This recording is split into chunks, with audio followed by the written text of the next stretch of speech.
In 1587, more than 100 English settlers set foot on the shores of Roanoke Island, seeking a new life in the vast, untamed lands of the New World.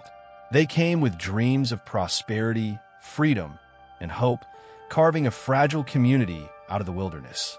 But when supply ships returned just 3 years later, Roanoke had vanished. Homes stood empty. Fortifications lay abandoned. No bodies were found. Only a single haunting clue carved into a tree. The word CROATOAN. Was it a message, a desperate sign, or the mark of something unthinkable? For centuries, this disappearance has remained one of America's greatest unsolved mysteries. Did the settlers meet a violent end?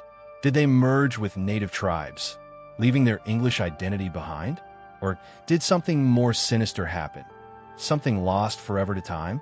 Tonight, we journey into history, exploring the theories, legends, and truths behind the enigma of the lost colony of Roanoke. The story begins in the late 16th century as England, under Queen Elizabeth I, sought to expand its reach across the globe. Spain had already established powerful colonies, enriching itself with gold and trade. England, eager not to be left behind, turned its gaze toward the mysterious lands of North America. Sir Walter Raleigh, one of the Queen's trusted courtiers, was granted a royal charter to establish England's first permanent settlement. Raleigh's vision was bold: a colony that would secure English dominance, act as a base for privateers against Spain, and open new opportunities for trade. Roanoke Island, situated off the coast of present-day North Carolina, was chosen as the site. It was remote, defensible, and close to potential allies among local tribes. The settlers who boarded ships for the New World carried with them hope, tools, and supplies, but also fears of the unknown. They faced vast forests, unfamiliar climates, and people whose ways of life they barely understood. Among the settlers were men, women, and even children, making this more than just an expedition of conquest. It was a community attempting to take root. But as history would soon reveal, the dream of Roanoke would become a haunting symbol, not of triumph, but of disappearance. In the summer of 1587, Governor John White led over 100 colonists to Roanoke Island. This was not the first English attempt to settle there. Previous expeditions had ended in struggle, marked by conflict with native peoples and harsh living conditions. But this time, White hoped to succeed by bringing families, not just soldiers. Among them was his own daughter, Eleanor Dare, who would give birth to Virginia Dare, the first English child born on American soil. The colony began with cautious optimism. Houses were constructed, crops planted, and the settlers tried to build a relationship with nearby tribes. Yet tensions quickly rose. The English were unfamiliar with the land and reliant on native allies for food and survival. Misunderstandings and skirmishes with certain tribes left the colony vulnerable. Resources dwindled and morale weakened. Knowing the settlement could not survive alone, John White sailed back to England to secure supplies. He promised his people he would return quickly. But fate had other plans. England soon found itself at war with Spain, and White's return would be delayed far longer than anyone could have imagined. John White had intended to return within months, but Europe was gripped by conflict. In 1588, the Spanish Armada threatened England itself, and all available ships were diverted to defend the nation. White pleaded for passage back to Roanoke, but war delayed him again and again. It would be 3 long years before he finally returned to Roanoke in 1590. By then, the fate of the settlers had already been sealed. White's journey back was filled with anticipation, dread, and hope. Did his daughter still live? Had the colonists endured the hardships of wilderness life without aid? When his ship finally reached Roanoke, the scene was eerily silent. The fort still stood, but overgrown. Houses were stripped of belongings. There were no signs of battle, no graves, no bodies. The entire colony had vanished. But one strange clue remained. Carved into a tree was a single word: CROATOAN. On a nearby post, the letters CRO were found. White took this as a sign. His people had likely relocated to CROATOAN Island, today known as Hatteras. but storms prevented his crew from searching further. Heartbroken and defeated, White returned to England, never knowing what became of his family or the colony. The word carved into the tree has puzzled historians for centuries. To John White, CROATOAN pointed to the nearby island of the same name, home to the CROATOAN people. It seemed logical. The settlers may have sought refuge among a friendly tribe during hard times. Archaeological evidence suggests this theory holds weight. Centuries later, artifacts of English origin, such as tools, weapons, and pottery, were discovered on Hatteras Island, intermingled with native artifacts. Some historians argue these items show the colonists integrated into the tribe, adapting to their way of life. But this solution raises as many questions as it answers. If the colonists truly lived with the CROATOANs, why did no one ever encounter them again? Why were there no records of English-speaking natives in the years that followed?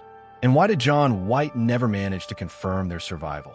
The CROATOAN theory remains the most widely accepted explanation, but its gaps have left room for countless other ideas. From hostile attacks to starvation, and even supernatural explanations, the mystery of Roanoke has fueled speculation for more than 400 years. One of the most straightforward explanations for Roanoke's disappearance is starvation. The colony arrived with limited supplies and relied heavily on local tribes for food.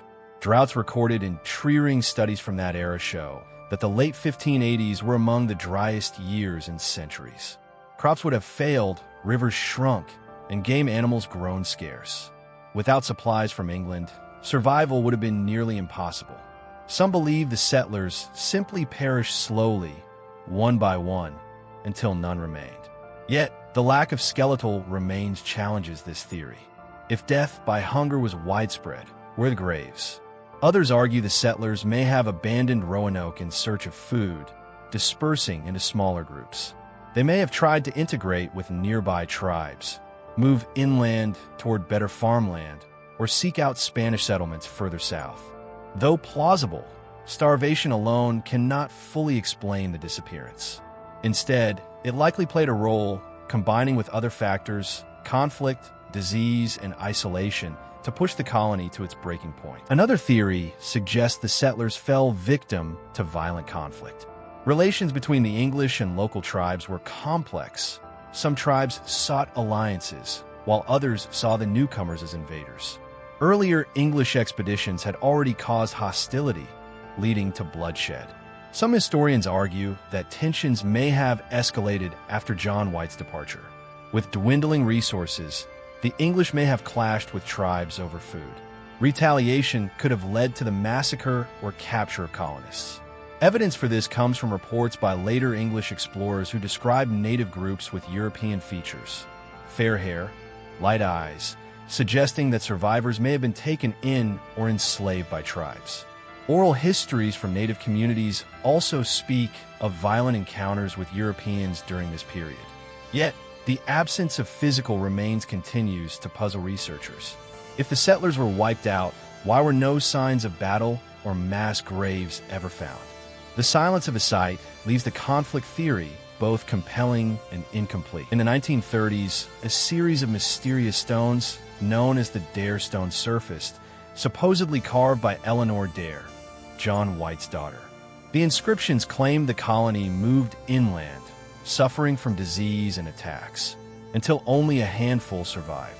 According to the carvings, Eleanor herself endured tragedy, watching her family die in the wilderness. At first, the stones captured public imagination. Newspapers hailed them as the long-awaited answer to Roanoke's mystery. But skepticism soon grew. Many historians now consider them forgeries, created to profit from sensational headlines. Linguistic analysis, stone weathering, and inconsistencies in the writing all raise doubts about their authenticity. Yet, some researchers believe at least the first stone may be genuine, hinting that survivors attempted to leave a record of their fate. True or fake, the Dare Stones illustrate how deeply the Roanoke mystery grips the human imagination, and how desperate we remain for answers. Not all explanations are rooted in history. Over the centuries, the lost colony has attracted legends of the supernatural. Some storytellers claim the settlers fell victim to curses from angry spirits of the land. Others weave tales of witches, demons, or forces from beyond that erase the colony without a trace. Perhaps the most famous legend ties to the word CROATOAN. In later centuries, the word surfaced in eerie places, associated with the death of Edgar Allan Poe, the disappearance of Amelia Earhart's belongings, and even shipwrecks. Some see it as a mystical omen, a word tied to vanishing itself. While historians dismiss such stories as myth, their persistence reveals how the Roanoke mystery has transcended history to become folklore. The lack of evidence leaves fertile ground for the imagination, allowing the story to evolve with each retelling. These supernatural theories may not solve the mystery, but they ensure Roanoke remains not just a historical puzzle, but a legend whispered across generations. Today, scientists and archaeologists continue to search for answers. Excavations on Roanoke and nearby Hatteras Island have uncovered artifacts that suggest at least some settlers survived beyond the abandoned fort. English tools, trade beads, and weapon fragments have been found, mixed with native materials. Advanced methods like DNA testing, ground-penetrating radar, and analysis of ancient pollen samples are being used to piece together the colony's fate. Some researchers believe they are close to proving the CROATOAN theory, showing integration with local tribes. Yet, every discovery opens new questions. Were these artifacts truly from the lost colonists, or left by later English explorers? Why is there no definitive trace of a surviving community? The Roanoke mystery remains frustratingly elusive, defying simple answers. Each clue pulls us closer, only to remind us how much has been lost to time. Though the settlers of Roanoke vanished, their story endures as one of America's first great mysteries. The colony represents both the hope and the peril of early exploration, the dream of new beginnings, and the dangers of venturing into the unknown. Roanoke has become more than a historical puzzle. It is a cultural symbol. Writers, filmmakers, and storytellers return to it again and again, fascinated by its ambiguity. The colonists' fate remains a blank page upon which we project fears, hopes, and legends. For the people of Elizabethan England, Roanoke was a tragedy. For us today, it is a reminder of history's silences, the questions that remain unanswered. Did the settlers assimilate, perish, or vanish into myth? We may never know for certain, but perhaps that is why Roanoke continues to captivate us. Its mystery invites us to imagine, to question, and to seek. And in that sense, the lost colony was never truly lost. It lives on in the enduring power of its story.